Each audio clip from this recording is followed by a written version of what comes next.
قرآن کا چیلنج۔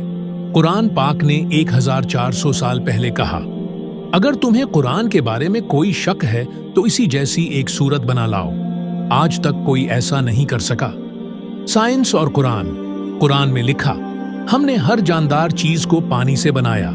جدید سائنس نے ثابت کیا ہے کہ ہر جاندار خلیہ پانی پر انحصار کرتا ہے۔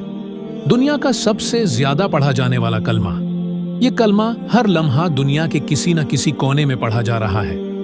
نماز اور صحت۔ روزانہ 5 وقت کی نماز جسمانی ورزش کا بہترین ذریعہ ہے۔ رکوع اور سجدہ جوڑوں کے لیے فائدہ مند ہے۔ شہد کی شفا۔ قرآن نے شہد کو شفا قرار دیا۔